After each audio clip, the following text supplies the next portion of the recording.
Taste the Daily. விழுப்புரத்தில் வெறிநாய் கடித்து 15க்கும் மேற்பட்டோர் காயமடைந்தனர்.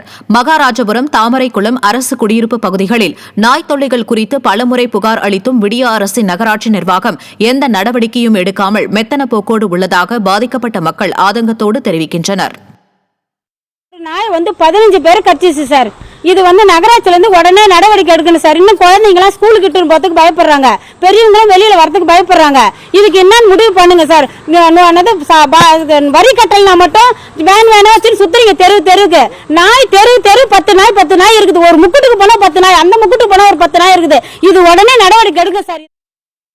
கோவை பேரூர் கோவிலில் ஆகம விதிகளை மீறி காவல் அதிகாரி நடத்திய வழிபாடு பக்தர்கள் மத்தியில் கொந்தளிப்பை ஏற்படுத்தியுள்ளது. ஆந்திராவை சேர்ந்த திருமலா பால் மேலாளர் நவீன் மர்மமான முறையில் உயிரிழந்த விவகாரத்தில் பழனி பட்டாலியனுக்கு சென்னை கொளத்தூர் துணை ஆணையர் பாண்டியராஜன் மாற்றப்பட்டிருந்தார். இந்நிலையில் பட்டீஸ்வரர் கோவில் நடை சாத்திய பின் அறநிலையத்துறை உதவி ஆணையர் உதவியோடு அவர் ரகசிய பூஜை செய்த வீடியோ வெளியாகி பரபரப்பை ஏற்படுத்தியுள்ளது. இதனையடுத்து அக்கோவில் பக்தர்கள் போராட்டத்திற்கும் தயாராகி வருகின்றனர்.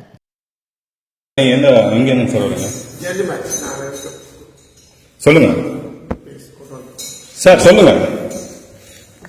கோயில் சாத்தியாச்சு, உங்களுக்கு யாரு பர்மிஷன் கொடுத்தீங்க? ஹலோ, சொல்லுங்க சார். அண்ணா நீங்க சொல்லுங்க. நீங்க சொன்னீங்கன்னா இதோட விடுவேன், இல்லாட்டி இது அப்படியே எல்லா குரூப்புக்கும் ஷேர் ஆகும். கோயம்புத்தூருக்கு அத்தனை குரூப்புக்கு ஷேர் ஆகும். அவரு சங்கடப்பட்டு போறாரு, என்னவோ பண்ணிட்டு போட்டு, அதை பத்தி எல்லாம் எங்களுக்கு விருப்பம் இல்ல. உங்களுக்கு யார் பர்மிஷன் கொடுத்த உள்ளார ஓபன் பண்ணி பாக்குறதுக்கு? சொல்லுங்க ஐயா. திறந்து வச்சிருந்தீங்க.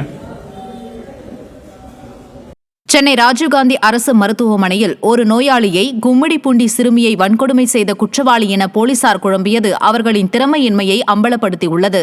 மெலிந்த உடல் மற்றும் பாலியல் குற்றவாளி அணிந்திருந்த அதே நிற டி ஷர்ட்டால் போலீசார் குழம்பியது அவர்களின் புலனாய்வு திறனை கேள்விக்குறியாக்கியுள்ளது.